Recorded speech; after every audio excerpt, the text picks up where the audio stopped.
नमस्कार विद्यार्थियों, हिस्ट्री हम पढ़ रहे थे। मैंने जैसा बताया था काफ़ी इंपॉर्टेंट हिस्ट्री हमारे लिए है और उसमें हमने बेसिक चीज़ें कुछ पढ़ ली थी। जैसे हमने ये पढ़ लिया था कि एडी बीसी या एसी या बीसी क्या होता है। हमने ये पढ़ लिया था कि जो हिस्ट्री है उसके 3 पार्टीशन है, एंशिएंट, मिडेवल और मॉडर्न। तो हम एंशिएंट पढ़ रहे थे। एंशिएंट में भी हमने ये जाना कि हमारा सिलेबस क्या है। तो हमने देखा कि हमें स्टोन एज पढ़ना है, हमने इंडस वैली, वैदिक सिविलाइजेशन, इन सब के बारे में हमने देखा कि ये पढ़ना है। हमने एक सिलेबस का खाका खींच दिया था। हमने ये जाना कि हिस्ट्री या चाहे एंशिएंट हो, चाहे मिडेवल हो, चाहे मॉडर्न हो, उसको जानने के सोर्सेस कौन कौन से होते हैं। लिटरेरी सोर्सेस होते हैं, उसमें भी 2 तरीके के, रिलीजियस होते हैं, नॉन रिलीजियस सोर्सेज होते हैं। ट्रेवलर का जो डिस्क्रिप्शन है उनके बारे में हमने जाना। और हम ये देखें कि अगर ये सारे नहीं होते हैं तो हमारे पास में आर्कियोलॉजिकल यानी पुरातात्विक सोर्सेज होते हैं, पुरातात्विक स्रोत होते हैं जिनके माध्यम से हम हिस्ट्री के बारे में जान सकते हैं। और अगर एंशिएंट इंडिया की बात करें तो मेजर जो हमारे पास में सोर्सेस हैं वो सारे के सारे जो है आर्कियोलॉजिकल सोर्सेज हैं। ज्यादातर वही सोर्सेज हमें काम में आते हैं क्योंकि उस समय की लिपि या हम कहें स्क्रिप्ट नहीं थी। हड़प्पा तक स्क्रिप्ट थी लेकिन उसको पढ़ नहीं पाए, और पुरानी तो स्क्रिप्ट बिल्कुल नहीं थी। तो ये हमने पढ़ा। हमने ये भी देखा कि स्क्रिप्ट को 3 भागों में बांटा। स्क्रिप्ट के बेस पर हम 3 भागों में हिस्ट्री को बांट सकते हैं, प्री हिस्ट्री, प्रोटो हिस्ट्री और हिस्ट्री। इस तरीके से हमने बात की थी। हमें आज पढ़ना है, मैंने जैसा कि कल बताया था, कल मैंने आपको यह पढ़ाया था कि स्टोन एज हम देखेंगे आगे। तो आज की क्लास में हम यही करेंगे कि स्टोन एज क्या है। तो इसको स्टोन एज को एक्चुअली अगर आप हिंदी मीनिंग देखें तो स्टोन एज को बोला जाता है पाषाण काल। पाषाण काल। और पाषाण काल, पाषाण का मतलब होता है पत्थर। स्टोन का मतलब जैसे पत्थर है वैसे ही पाषाण का मतलब भी पत्थर होता है। पत्थर का एक और नाम और सिनोनिम बोलते हैं उसको प्रस्तर। क्या बोलते हैं? प्रस्तर। तो प्रस्तर, पत्थर, पाषाण, स्टोन, ये सारे हैं।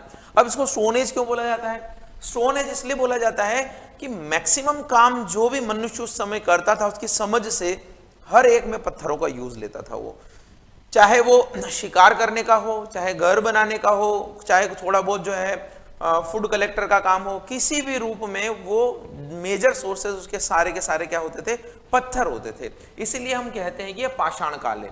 इसके बाद में एक और युग आता है जिसको हम बोलते हैं ताम्र पाषाण काल, यानी उसमें तांबा, कॉपर और पत्थर का यूज आता है। फिर जब हड़प्पा आता है तो हड़प्पा को हम क्या बोलते हैं? Bronze as. ब्रोंज एज का मतलब तांबा और कांसा, है ना। तांबा और टीन मिलाकर कांसा बना दिया, है ना। तो कॉपर और टिन मिलाकर आपने क्या बना दिया? ब्रोंज बना दिया। तो वो धीरे धीरे डेवलपमेंट हुआ। पहले सिर्फ हम पत्थरों का यूज करते थे, that is why it is called the stone age. अब इस स्टोन एज के 3 पार्टीशन है। एक पार्टीशन को हम बोलते हैं पैलियोलिथिक, दूसरे को बोलते हैं मेसोलिथिक और तीसरे को बोलते हैं नियोलिथिक। तो ये पूरा पाषाण काल है। पूरा पाषाण काल, ये मध्य पाषाण काल है, इन दोनों के बीच का ट्रांजिशन पीरियड है। और ये नियोलिथिक है, नव पाषाण काल है। इन दोनों में क्या डिफरेंस है मैंने मेजर पॉइंट लिखे हैं। आप इन डेट्स पर एग्जैक्टली मत जाइएगा क्योंकि ये हर बुक में अलग मिलेगी। मैंने एनसीईआरटी की लिखी है वैसे यहाँ पर, लेकिन ये बुक वाइज अलग अलग आपको मिल सकता है कि ये कुछ लोग कहते हैं कि ये 9000 से चालू हो गया था, कुछ ये 2000 तक चला या 6000 तक चला। तो अलग अलग डेट्स हैं, बट इनका ट्रांजिशन पीरियड रहा है। यानी 4000 तक चलता रहा और ये 6000 से स्टार्ट हो गया। तो 2000 सालों का ट्रांजिशन पीरियड रहा। मेजर ये है कि इनके बीच में क्या एक्चुअली डिफरेंस है। तो सबसे पहले देखिए, जो पैलियोलिथिक है वहां पर हम बोलते हैं, जैसा कि मैंने पहले भी बताया, कि पृथ्वी करीब 400 करोड़ साल पुरानी, और 400 करोड़ साल पुरानी जो पृथ्वी है उसमें से मैंने बताया कि मनुष्य का जन्म जो है 26 लाख साल पहले हुआ। और 26 लाख साल पहले कहां हुआ? अफ्रीका में। भारत में जो सबसे पुराने साक्ष्य किसी मानव के स्केलेटन के पाए जाते हैं वो महाराष्ट्र में पाए जाते हैं। और महाराष्ट्र में करीब 15 लाख साल पुराने मानव के साक्ष्य मिले हैं। तो यही मानव की जर्नी है। और 15 लाख साल पुराने जो मानव के साक्ष्य मिले हैं, मैंने बताया कि वो मानव इतने समझदार नहीं होते थे। एक तरीके से बंदर के, हमारे वंशज बंदर, तो उसी तरीके से वो उतना खड़ा भी नहीं हो पाता था मानव, और धीरे धीरे उसकी यात्रा चली है। तो ये जो स्टोन एज हम मानते हैं जहां पे मनुष्य ने कुछ काम करना शुरू किया, खाना इकट्ठा करना शुरू किया, शिकार करना शुरू किया, तो उसको हम पाषाण काल से मानते हैं। तो वो 5 लाख साल से लगाकर 10,000 BCE, यानी कि बिफोर कॉमन एरा 5 लाख साल से 10,000 साल तक का जो पीरियड है उसको हम बोलते हैं पूरा पाषाण काल। ठीक है दोस्तों। फिर पूरा पाषाण काल में क्या होता था? तो वो फूड कलेक्टर था, फूड कलेक्टर और हंटरर था। यानी अगर मैं हिंदी में यहां पर लिख दूं तो हम बोलेंगे कि वो खाद्य संग्राहक था। खाद्य संग्राहक। और क्या था? शिकारी था। तो क्या करता था? शिकार करता था और फूड इकट्ठा कर लेता था। फूड कहाँ से आएगा उसके पास में? पेड़ों के पत्ते भी खा लेता था, नहीं तो फ्रूट्स वगैरह खा लेता था, इकट्ठा कर लेता था खाने को, जानवरों को मार देता था, वो इकट्ठा हो जाता था उसके पास में, तो वो सब खाता रहता था। उस तरीके से सभ्य समाज नहीं था। अब यहां पर जो 3 मेजर प्लेसेस हमें मिलते हैं वो सोहना रिवर वैली है, भीमबेटका है और एक और एमपी का ही प्लेस है। तो 2 तो ये मेजर है, सोहना रिवर वैली और भीमबेटका। ये सोहना रिवर वैली जो है वो है पाकिस्तान में, और भीमबेटका जो है वो सबसे इंपॉर्टेंट प्लेस है जो भारत में सबसे प्राचीन स्थल हमें इनके बारे में जानकारी देता है, वो है मध्य प्रदेश का। कहां पर है भीमबेटका? मध्य प्रदेश का। कि ये जो भीमबेटका है यहाँ पर कई सारे गुफाएं बनी हुई है, शैलाश्रय जिनको हम बोलते हैं। शैलाश्रय का मतलब, शेल का मतलब होता है चट्टाने, और उनके आश्रय यानी चट्टानों में जो लोगों ने आश्रय बनाए हुए थे रहने के लिए, वो शैलाश्रय भीमबेटका में मिलते हैं। सबसे इंपॉर्टेंट बात भीमबेटका की पेंटिंग्स है। भीमबेटका में अभी तक भी वो पेंटिंग्स एज इट इज मौजूद है जो इन लोगों ने की थी। और पेंटिंग्स में क्या थे, कैसे में पता लगा कि ये शिकार करते थे? पेंटिंग्स में इन्होंने इसी तरीके के चित्र बनाए हुए हैं कि व्यक्ति जो है पत्थर फेंक के शिकार कर रहा है या कुछ और कर रहा है। तो ये सारी चीजें भीमबेटका से हमें मिलती है। तो भीमबेटका एक सबसे इंपॉर्टेंट और सबसे ओल्डेस्ट प्लेस है जहां से हमें इनके बारे में जानकारी मिलती है।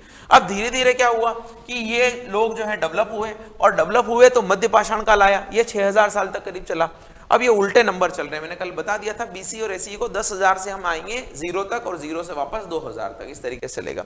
तो अगर मैं पूछूं कि मध्य पाषाण काल आज से कितने साल पहले चालू हुआ, तो केवल 10,000 साल पहले चालू नहीं हुआ है। आज से 2000 साल पहले जब जाएंगे तो 0 आएगा, और 0 से फिर 10,000 साल पहले जब हम जाएंगे यानी 12,000 साल पहले मेसोलिथिक पीरियड चालू हुआ है। एक्चुअली लिथिक का मतलब ये पत्थर होता है, पत्थर से रिलेटेड है।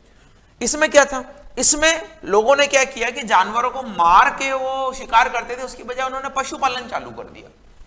थोड़े समझदार व्यक्ति हो गए, जो मनुष्य भी एक जानवर ही है। वैसे तो आजकल सारे मनुष्य जानवर ही हैं, सभी ऐसे ही दिखते हैं कि जानवर है। दिखने का मतलब हम खड़े हो जाते हैं, वो नहीं खड़े होते हैं, बाकी दिमाग तो आजकल जानवरों जैसा ही है। लेकिन हम जानवरों से इसलिए अलग हैं क्योंकि हमारे पास में आर्टिफिशियल इंटेलिजेंस है। हम होमोसेपियंस प्राणी हैं, और होमोसेपियंस जो है मनुष्य का सबसे विकसित फॉर्म है, जिसको हम बोलते हैं कि सबसे ज्ञानवान मनुष्य। तो होमोसेपियंस का जो धीरे धीरे विकास हुआ वो इसी युग में हुआ, मेसोलिथिक पीरियड में हुआ। तो आपको कभी ये क्वेश्चन भी आ सकता है। और एनिमल हस्बेंड्री जो वो करता था, तो स्पेसिफिकली एनिमल हस्बेंड्री वो किसके लिए करता था? वो सोचता था कि मुझे ढूंढ ढूंढ के शिकार करना पड़ता है, कभी मान लीजिए मुझे बहुत भूख लग रही है और शिकार नहीं मिला तो क्या करूंगा, तो पशुपालन कर लेता था, बकरियां वगैरह कुछ भी पाल लेता था, और फिर उनको खा जाता था बाद में जब उसको जरूरत होती थी। तो पशुपालन एक्चुअली इसी के लिए वो किया जाता था। होमोसेपियंस इसमें हुआ है। अब देखिए यहाँ पर ये बागोर और सांभर लेक जो है, आपको पता दोनों राजस्थान के हैं। ये दोनों मेसोलिथिक पीरियड के जो है स्थान है। और एक जलाल हल्ली जो है ये कर्नाटका में है। कहां पर है? कर्नाटका में। और ये कहां पर है? राजस्थान में। तो ये स्थान यहाँ के हैं। याद रखिएगा, सोहना रिवर वैली, भीमबेटका। मैं आपको इतना क्रक्स रूप में ये दे रहा हूं, आपको बहुत ज्यादा करने की जरूरत नहीं। किस किताब को पढ़ेंगे 50 जगह रहेगी, किसमें क्या रहेगी, किसमें क्या डिटेल रहेगी, एंसेंट वैसे ही उलझा हुआ। मैं आपको बिल्कुल उस फॉर्मेट में दे रहा हूं जो एक व्यक्ति को आवश्यकता है और वो आसानी से समझ भी ले। तो बागोर, सांभर ये दोनों राजस्थान में है, जलाल हल्ली मैंने बताया कर्नाटक में है। इस तरीके से 2-3 प्लेस याद रखना है, ईयर याद रखना है, और क्या डिफरेंस उसमें याद रखना है। एक और चीज याद रखना चाहे तो आप यहां लिख लीजिएगा कि यहां पर जो औजार थे, औजारों में भी फर्क आने लग गया। माइक्रोलिथिक औजार हो गए। माइक्रोलिथिक औजार क्या हो गए? लिथिक का मतलब मैंने बताया पत्थरों से रिलेटेड, और माइक्रो का मतलब छोटे। तो हथियार क्या हो गए? सूक्ष्म हो गए। पहले पुरापाषाण काल में जो व्यक्ति हथियार यूज करता था, हथियार का मतलब आप वो मत समझिएगा अभी जो हमारा हथियार है, उसका तो हथियार ही पत्थर होता था। तो पत्थर क्या करता था? वो पहले मारने के लिए जो पत्थर मिला उठाया और फेंक दिया। थोड़ा वो पत्थरों को इस तरीके से लेता था कि गोल पत्थर हो, गोल पत्थर फेंकने में आसान रहता है, दूर तक जाता है, चोट भी अच्छी लगती है, इस तरीके से वो करता था। उसमें भी वो थोड़ा देख लेता था, थोड़ा नुकीला पत्थर भी मिल जाए उसको, गोल के साथ में कुछ उसका सिरा हुआ निकला हुआ मिल जाए तो पकड़ने के लिए ठीक रहे, उसको आसानी रहे। इस तरीके से पत्थर यहां पर चलते थे। लेकिन जब वो मेसोलिथिक पीरियड में आया तो उसने सोचा कि यार इतने बड़े पत्थर को मैं ज्यादा दूर तक नहीं फेंक सकता हूं, तो छोटे छोटे सूक्ष्म पत्थर बना दिए। साथ ही साथ उसने क्या किया कि उन पत्थरों को पकड़ने के लिए उसके साथ में लकड़ी का कुछ फिक्स कर दिया, हत्था जो हम बोलते हैं फेंकने के लिए, वो भी फिक्स कर दिया, या उस पत्थर को ऐसा कर दिया कि उसको आराम से पकड़ के फेंका जा सके। तो छोटे पत्थर थे और उनको आराम से पकड़ा जा सके, इस तरीके से उन्होंने पत्थरों को किया। तो ये मेसोलिथिक पीरियड में हुआ। फिर नियोलिथिक पीरियड जब आया तो नियोलिथिक पीरियड 6000 से 2500 बीसी के बीच में आया। यहाँ पर जब वो पत्थर उसको इतने टाइम से काम में ले रहा था जिससे उसकी खाने की पूर्ति हो रही थी, तो उसको उससे प्यार होने लगा। और जब किसी से प्यार होगा तो वो पॉलिश करेगा उसको। पॉलिश करने का मतलब आपके पास भी कोई चीज़ है, आपको लगता है कि यार ये मेरी बहुत प्यारी चीज़ है, तो आप उसको अच्छे से रखते हैं ख्याल। उसी तरीके से वो क्या करता है कि उनको पॉलिश कर दिया, उसको थोड़ा सही से कर दिया उसको, और अच्छा हथियार जो है उनमें कन्वर्ट कर दिया उसने। तो ये नियोलिथिक पीरियड में हुआ। हालांकि यहाँ पर कॉपर उसको मिल गया था, तांबा, लेकिन उसका इतना यूज नहीं था। तो ये एक ट्रांजिशन पीरियड है जो हम चालकोलिथिक पढ़ेंगे उसमें। तो ये नियोलिथिक है, नवपाषाण काल है। नवपाषाण काल में फूड प्रोसेसर हो गया था, वो खाद्य उत्पादक हो गया था, यानी उगाने लगा था, बीज वगैरह डाल दिए, या कहीं पर उसने देखा कि ये बीज है तो अपने जगह पर थोड़ा बहुत खेती बाड़ी करके स्टार्ट कर दिया था उसने नियोलिथिक पीरियड में। अब use of fire properly, actually fire का आविष्कार तो यही हो गया था। वो चकमक पत्थर आपने सुना होगा, उसको हम पढ़ते हैं, दो पत्थरों से ऐसे करके वो आग लगा देता था, लेकिन उसको इतना प्रॉपर यूज करना नहीं आता था कि मशाल जला ले, अंधेरा दूर कर दे, जानवरों को भगा दे, खाना पका ले। इस तरीके से फायर का यूज वो नहीं कर पाता था। लेकिन यूज ऑफ फायर प्रॉपरली वो इसी काल में समझा, क्योंकि होमो सेपियंस के बाद में ये चीजें आई। और सबसे बड़ा आविष्कार जो इस युग का है वो है व्हील। अब आप सोचेंगे सर पहिए में ऐसा क्या है, लेकिन आप सोचिए पहिए के बिना दुनिया नहीं चल सकती। आप इमेजिन करिए कि पहिए का आविष्कार नहीं होता और आज पहिया नहीं होता, तो आप सोचिए क्या होता। इंडस्ट्री, गाड़ियां, कुछ भी ले लीजिए आप, एनीथिंग, जहां पे हम जो है व्हील के बिना काम नहीं कर सकते। तो पहिए का आविष्कार जो है इसी काल में हुआ। ये एक दो मेजर जो है बड़ी चीजें थी, use of fire properly and wheel, है ना, पहिए का आविष्कार। तो आप जो है यहाँ पर हिंदी वाले देखिए, मैं ट्राई कर रहा हूं कि मैं बोलता हिंदी हूं तो मैं एटलीस्ट लिख के इंग्लिश ले आऊं, और जहां जहां प्रॉब्लम है वहां वहां पे मैं हिंदी इंग्लिश बोलता रहूं। कभी भी इस तरीके से नहीं हो सकता कि आई एम स्पीकिंग प्रॉपरली, या मैं कहूंगा कि इंग्लिश का मतलब एक टर्म मुझे आ नहीं रहा है कि मैं ये कहूंगा कि मैं जो है फ्लुएंटली इंग्लिश ही बोल रहा हूं, ऐसा नहीं कह सकता, या फ्लुएंटली हिंदी ही बोल रहा हूं ऐसा नहीं कह सकता, या मैं ऐसा भी नहीं कर सकता कि sometime I speak in Hindi for 2-3 sentences and 2-3 sentences I speak in English, ऐसा कुछ करके मैं करूं कि 4-5 सेंटेंस तो ऐसे बोलूं, 4-5 सेंटेंस ऐसे बोलूं, ऐसा भी नहीं हो सकता है। तो मुझे क्या करना पड़ेगा, बीच बीच में, जिसको हम बायलिंगुअल बोलते हैं, कुछ टेक्निकल टर्म्स हिंदी इंग्लिश में बताने होंगे। बोलता हिंदी हूं, लिख के इंग्लिश ले आऊंगा, दोनों को कोई प्रॉब्लम नहीं आएगी, और इतना ही हम समझ सकते हैं। आपको जितनी इंग्लिश आती है वो भी काम की नहीं है, क्योंकि कई सारी चीजें जो है वो आप हिंदी में समझते हैं, और हिंदी वाले जो है कुछ चीजों को इंग्लिश में समझते हैं, तो दोनों चीजों का मिक्सअप चलता रहेगा। यहां पर दो चीजें जो है कि ये स्थान, एक तो क्या चेंज आया, फूड प्रोड्यूसर हो गया वो, यहां पर क्या आया, फायर का यूज करने लग गया, व्हील का ये करने लग गया। इसके साथ में ये प्लेसेस हैं, मेहरगढ़, मेहरानगढ़ मत लिख लीजिएगा, मेहरगढ़ जो है ये पाकिस्तान में है, सोहना रिवर वैली पाकिस्तान में, मेहरगढ़ पाकिस्तान में। एक दो स्थान जो है बहुत इंपॉर्टेंट है, जम्मू एंड कश्मीर में है, बुर्ज होम और गुफ कराल, ये ध्यान रखिएगा, हमेशा नाम आता है इनका, इसलिए मैं वही प्लेसेस लाया हूं जो आपके काम के हैं। बुर्ज होम, गुफ कराल। बुर्ज होम में क्या खासियत है, यहाँ पर गर्तावास मिले हैं। गर्तावास इसको हिंदी में बोलते हैं, इंग्लिश में क्या बोलते हैं, अंडरग्राउंड हाउसेस, यानी कि जमीन के अंदर तहखाना टाइप बना के घर बनाए जाते थे। और जैसे ये जमीन है, मान लीजिए ये जमीन है, तो इसके अंदर हमने खोद दिया, थोड़ा ऊपर तक भी हमने कर दिया, तो यहां से घुस के हम अंदर जा सकते हैं। तो इस तरीके से हाउसेस बनाए, इनको गर्तावास बोलते हैं। ये बुर्ज होम की विशेषता है जम्मू एंड कश्मीर। और गुफ कराल में यहाँ स्पेसिफिक चीज मिली, यहाँ पर किसी भी ओनर के साथ में उसके कुत्ते को दफनाने का अवशेष मिला है। तो ये गुफ कराल से है, बुर्ज होम से है। और एक चिरांद एक साइट और है, ये बिहार में, ये कहां पर है, बिहार में, चिरांद। तो ये स्पेसिफिक साइट्स हैं जो 2-2-3-3 आपको याद रखनी है, ईयर याद रखने हैं, क्या डिफरेंस है इनमें ये याद रखना है। इतना अगर कर लिया तो आप धन्य हो जाएंगे, और कोई प्रॉब्लम यहाँ पर नहीं है हिस्ट्री में, इतना ही आएगा। हालांकि कई सारे लोग सीधा हड़प्पा से चालू करते हैं, लेकिन मैं सोचता हूं कि जब तक हमें ये नहीं पता लगेगा कि मनुष्य कहाँ से आया, कितनी चीजें उसने की, किस तरीके से जर्नी हुई, तब तक हम नहीं समझ सकते। तो ये स्टोन एज का हमने जान लिया। अब स्टोन एज के साथ क्या हुआ, स्टोन एज जब खत्म हो रहा था नियोलिथिक में, तब कॉपर की खोज हुई, और तांबा जब मिलने लगा तो तांबे का उपयोग वो करने लगा। तांबे को क्या करेगा, तांबे को जो पहले हथियार थे उसके साथ में यूज कर सकता है, तांबे को खेती में यूज कर सकता है, हल वगैरह ऐसा कुछ बना के कर सकता है, हथियार बना सकता है, औजार बना सकता है, कृषि उपकरण बना सकता है। तो तांबे की बात आई, तो जो तांबे की युग आया, हम उसको एक अलग पीरियड काउंट करते हैं, चालकोलिथिक पीरियड उसको हम बोलते हैं। तो उसी को हम पढ़ते हैं आगे। इसमें कोई डाउट होता आप पूछ लीजिएगा। देखिए ये चालकोलिथिक एज है। चालकोलिथिक एज को हम बोलते हैं पाषाण, ताम्र पाषाण कालीन युग। ताम्र पाषाण, लिथिक का मतलब ये है और चालको का मतलब ये है।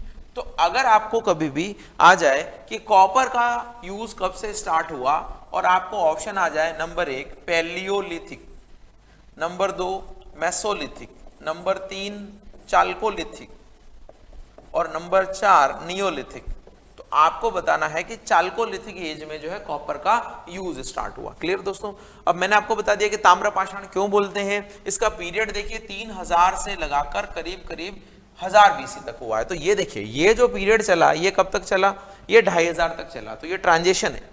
वो 3000 में चालू हो गया था, ये 2500 में चला, तो ये कह सकते हैं कि हम तांबे का आविष्कार इस युग में होना शुरू हो गया था, उसका प्रॉपर यूज यहाँ हुआ। दूसरी चीज, अब देखिए इसी के बीच में हड़प्पा का काल भी है, और ये जो मैं बात बताने जा रहा हूँ वो ध्यान से सुनिएगा, कई सारे लोग इसको स्किप कर जाते हैं, पढ़ाते ही नहीं है वो, क्योंकि उनको क्लियर ही नहीं है कि चीजें क्या है।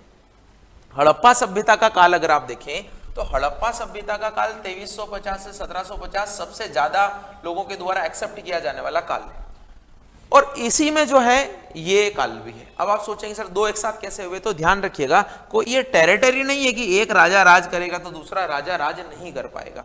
भारत बहुत बड़ा था, इवन भारत के अलावा भी बहुत सारी साइट्स हैं जो पाकिस्तान अफगानिस्तान में मिली है। तो ये समझिए कि कहीं कहीं पर जो है आपका चाल्कोलिथिक के प्रमाण मिले हैं और कहीं कहीं पर आपके हड़प्पा के प्रमाण मिले, कुछ समय ये साथ में रहे और कुछ समय बाद में रहे। तो मेजर जो ताम्रपाषाण कालीन युग रहा वो हड़प्पा के बाद ही रहा है, मेजर ज्यादातर। लेकिन ये शुरुआत इसकी कब से हो गई है, 3000 से हो गई। इसलिए एनसीईआरटी की एक लाइन बताता हूं, जहां पर लाइन लिखी गई है वो ये कहता है एनसीईआरटी वाला कि ताम्रपाषाण कालीन संस्कृति अगर हम तकनीकी रूप से बात करें तो पहले आती है, लेकिन कालक्रम के अनुसार बात करें तो बाद में आती है। अब इसका क्या मीनिंग है, इसको लोग स्किप क्यों करते हैं, क्योंकि उनको समझ नहीं आता है। कैसे तकनीकी रूप से पहले, तो आप मुझे बताइए हड़प्पा संस्कृति जो थी ब्रॉन्ज एज थी, यानी कांस्य युग थी। अब मुझे बताइए पहले कांसे का कोई यूज करेगा कि तांबे का करेगा? कांसे का कैसे करेगा? कांसे का यूज तो तभी कर पाएगा जब तांबा और टीन मिलाएगा, कॉपर और टीन को मिक्सड अप करेगा तो ब्रॉन्ज बनेगा।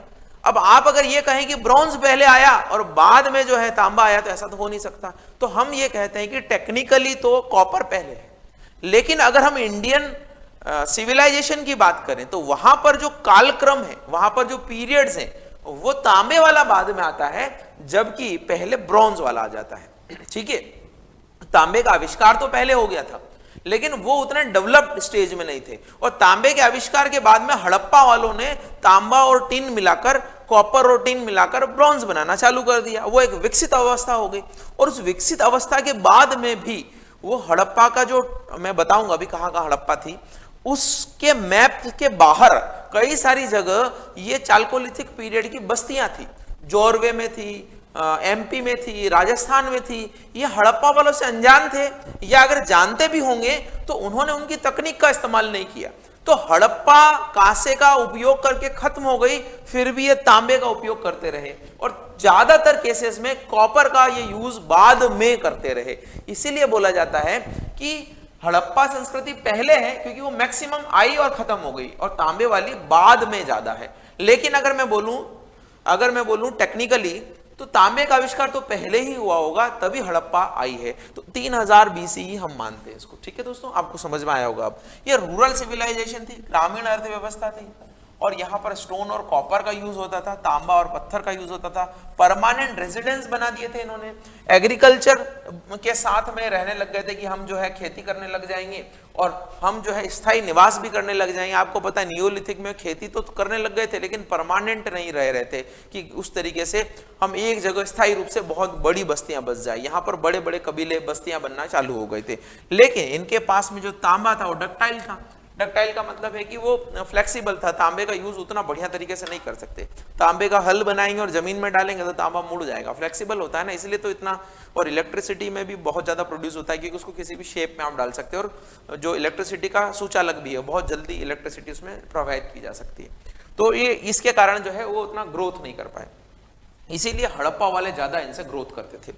फिर animal husbandry, only for meet not for milk, तो ये भी जो है इस समय तक भी एनिमल हस्बेंड्री जो है ये मीट के लिए करते थे, मिल्क के लिए नहीं करते थे।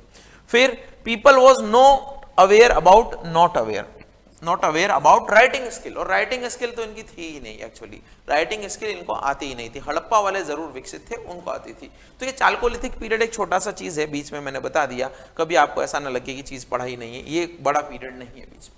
अब क्या होता है, ये पीरियड जब चलता है इसके थोड़े ही सालों बाद स्टार्ट होता है, उसके थोड़े ही सालों बाद एक बड़े भाग में हड़प्पा सभ्यता विकसित होती है। और एक्चुअल में हिस्ट्री की शुरुआत हम वहीं से करें, वही जो है मेजर है चीजें।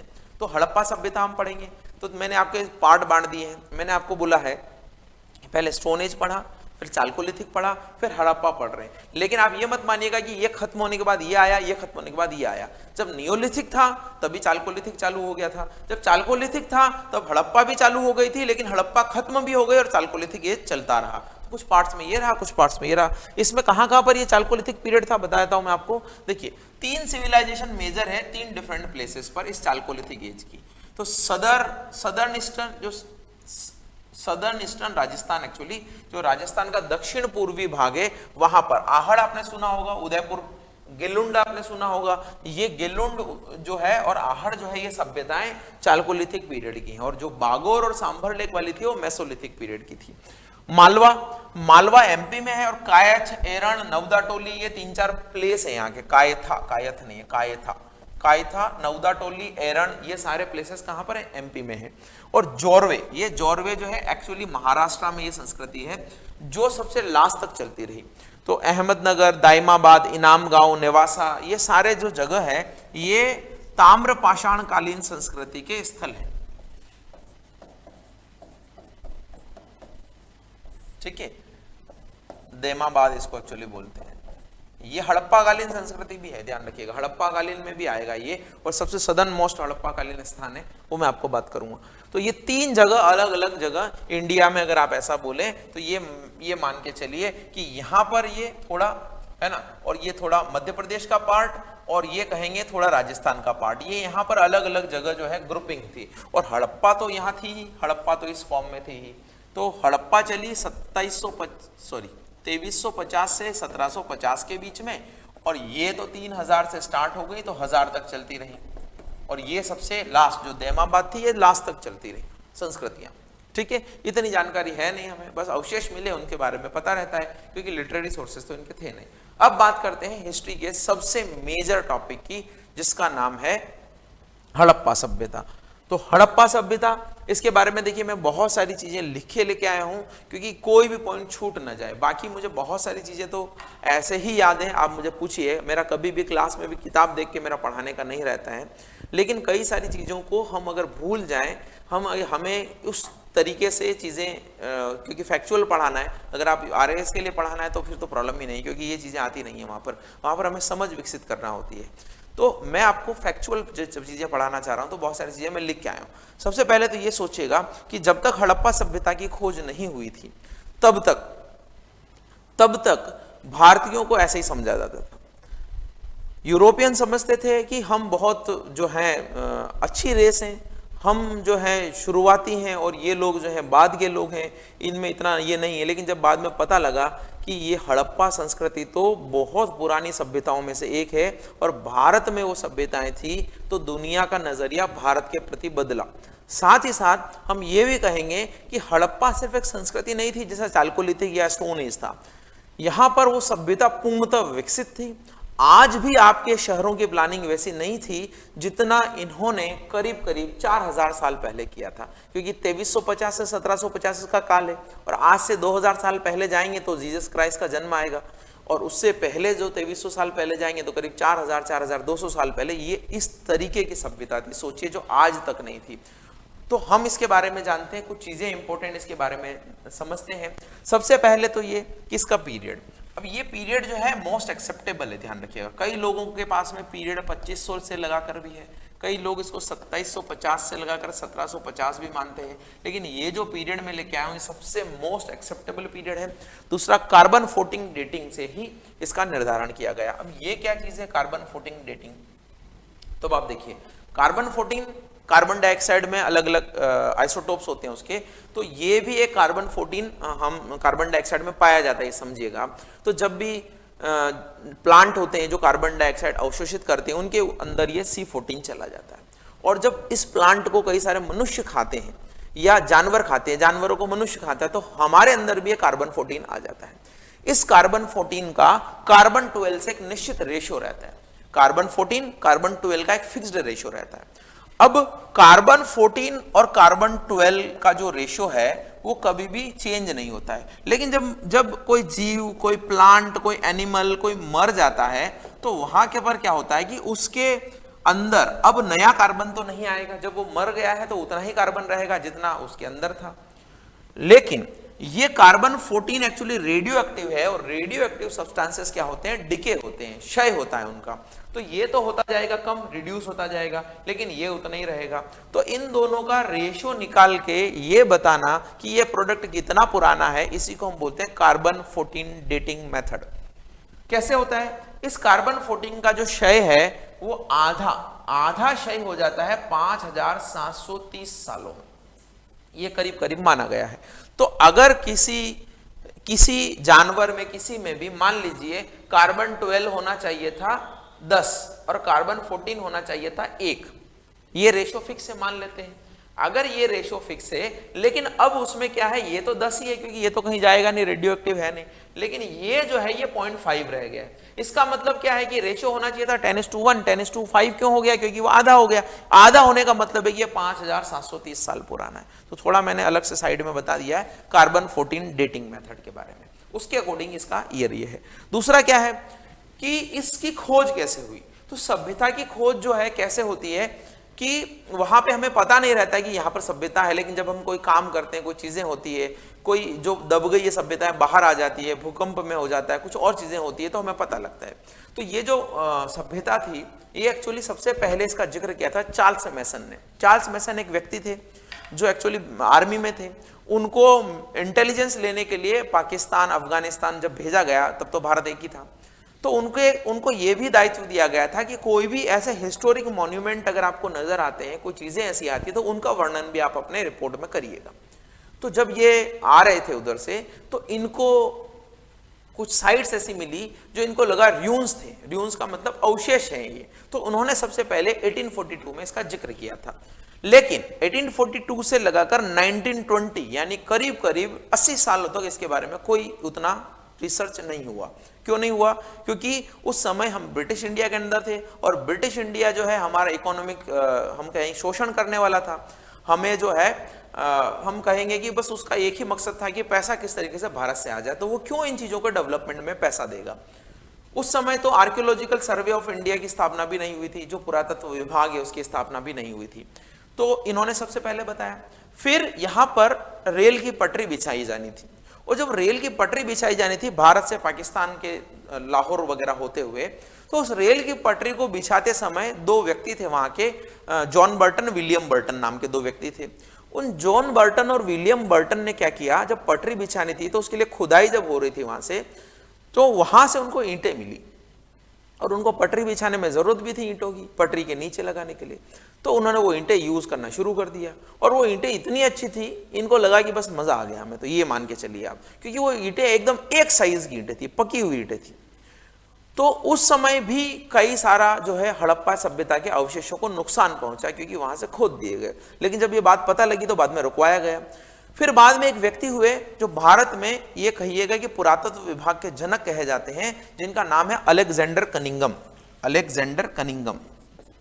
तो ये अलेक्जेंडर कनिंघम जो थे, ये अलेक्जेंडर कनिंघम सबसे पहले 1861 में ASI की स्थापना होती है और पहले डायरेक्टर बनते हैं। ASI का मतलब होता है आर्कियोलॉजिकल सर्वे ऑफ इंडिया, और पहले सर्वेयर बनते हैं, डायरेक्टर जनरल बनते हैं। ये पुरातत्व विभाग की स्थापना होती है 1861 में, और ये जो है इसके सबसे पहले डायरेक्टर जनरल बनते हैं। इन्हीं को भारत में पुरातत्व विभाग का या पुरातत्व का पिता कहा जाता है, अलेक्जेंडर कनिंघम। लेकिन इनको भी कई टाइम तक जो है ये रहे, ये हड़प्पा में खोज करने की कोशिश की, लेकिन ये उतना जो है रिसर्च नहीं कर पाए, और बजट की बहुत प्रॉब्लम थी। तो 10-15 साल तो बीच में ASI बंद रहा, कोई डायरेक्टर ही नहीं रहा इसमें।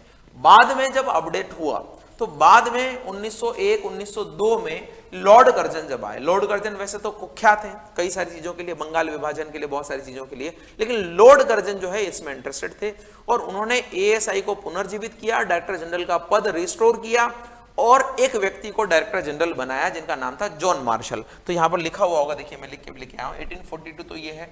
यहां पर मैंने उन दो भाइयों का जिक्र नहीं किया है, बर्टन ब्रदर्स, मैंने बताया बर्टन ब्रदर्स जो है वो रेल की पटरी के काम में थे, तब उनको पता लगा कि यहाँ पर पुरानी सिटीज हैं, उन्होंने ईंटें भी यूज की काफी।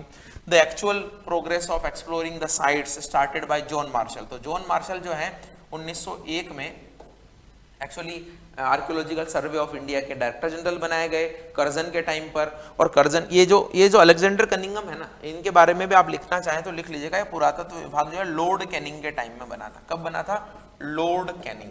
तो लॉर्ड कैनिंग ही वो व्यक्ति है जिसके नाम पर 1857 का विद्रोह हुआ। तो आप कनेक्ट भी कर सकते हैं कि 1857 और मैंने बताया 1861। तो ये लॉर्ड कैनिंग ही व्यक्ति था वो जो भारत का लास्ट गवर्नर जनरल, पहला वायसराय था। और इसी लॉर्ड कैनिंग के टाइम भी अलेक्जेंडर कनिंघम को डायरेक्टर जनरल बनाया गया एएसआई का, एएसआई की स्थापना की गई। लेकिन बाद में 1901 में जॉन मार्शल को अपॉइंट किया गया, किसके द्वारा? लॉर्ड कर्जन के द्वारा। लॉर्ड कर्जन के द्वारा जब जॉन मार्शल को अपॉइंट किया गया तो इन्होंने दो भारतीयों को लेकर दो टीमें बनाई और दो टीमों को खुदाई के लिए भेजा गया वहां पर। एक थे राखलदास बनर्जी और एक थे दयाराम साहनी। तो आरडी बनर्जी और दयाराम साहनी, और इन्हीं के नाम पर ही एक माधव स्वरूप वत्स भी थे, इन्हीं के नाम पर ही सबसे पहले हड़प्पा सभ्यता को खोजने का काम हुआ। इसीलिए क्योंकि सबसे पहली साइट हड़प्पा थी और वो हड़प्पा को ही पहले खोजा गया, इसलिए इसको हड़प्पा सभ्यता कहा जाता है। लेकिन अब इसका हड़प्पा की बजाय इंडस वैली सिविलाइजेशन ज्यादातर बोलते हैं। वो क्यों बोलते हैं? क्योंकि पहले ऐसा माना गया था और ऐसा नियम जनरली रहता है लोगों का कि पहला स्थान जो है उसी के आधार पर दूसरी सारी जगहों का नाम या पूरी सभ्यता का नाम रखा जाता है। लेकिन बाद में पता लगा एक्चुअली हड़प्पा पहला स्थान तो है, लेकिन ज्यादातर प्लेसेस जो हैं वो इंडस रिवर यानी सिंधु नदी के किनारे किनारे किनारे बसे हुए हैं। इसीलिए बोला गया कि ये इंडस वैली सिविलाइजेशन है, यानी सिंधु घाटी सभ्यता है। ठीक है दोस्तों, तो ये जो है फर्स्ट साइट किसने खोजी? हड़प्पा। हड़प्पा साइड किसने खोजी? डीआर साहनी, दयाराम साहनी ने 1920 में। और सेकंड मोहनजोदाड़ो, मोहन ने जोदाड़ो, कुछ भी अलग अलग बोल दीजिए, मूवी भी बनी है ऋतिक रोशन की, आप देख भी लीजिएगा, 1921 में खोजा गया। तो पहले दयाराम साहनी ने और बाद में आरडी बनर्जी ने हड़प्पा और मोहनजोदाड़ो की खोज की। चूंकि पहला स्तर हड़प्पा था इसलिए इसको हड़प्पा सभ्यता बोला जाता है। लेकिन जैसा कि मैंने बताया कि ये जो है इंडस वैली के किनारे सारे शहर थे, इसीलिए इसको क्या बोला जाता है? इसको इंडस वैली सिविलाइजेशन या सिंधु घाटी सभ्यता भी बोला जाता है। घाटी का मतलब उसका कैचमेंट एरिया, जहां से पानी वगैरह आता है, तो वहां से छोटी मोटी नदियां जितनी भी है उनके किनारे बसा हुआ क्षेत्र। तो इसको इस तरीके से हमने एक स्टार्ट किया है कि हड़प्पा सभ्यता क्या है, कब डेट्स हैं, क्या चीजें हैं, कैसे खुदाई की, कौन सबसे पहले आया, इनके बारे में हमने जाना। अब हम क्या करेंगे नेक्स्ट क्लास में, मैं छोटी छोटी क्लासेस ले रहा हूं, अगर आप इंटरेस्टेड होंगे तो धीरे धीरे बड़ी क्लासेस भी ले लूंगा। हालांकि आधे घंटे के 2 वीडियो बनाइए, 1 घंटे का 1 बनाइए, कोई प्रॉब्लम नहीं, लेकिन आपको थोड़ा इजी रहेगा देखने में। तो मैं अगली बार जब आपको नेक्स्ट वीडियो में पढ़ाऊंगा तो मैं नेक्स्ट वीडियो में इसको कवर करूंगा बहुत अच्छे तरीके से, मैप्स वगैरह बताऊंगा, आपको ये बताऊंगा कि कहाँ पर सिंधु है, रावी है, मोहनजोदड़ो है, हड़प्पा है, बड़ा स्थल, छोटा स्थल, कैसे प्लानिंग वगैरह थी, सारी चीजें मैं आपको नेक्स्ट वीडियो में बताऊंगा। तो थैंक यू सो मच।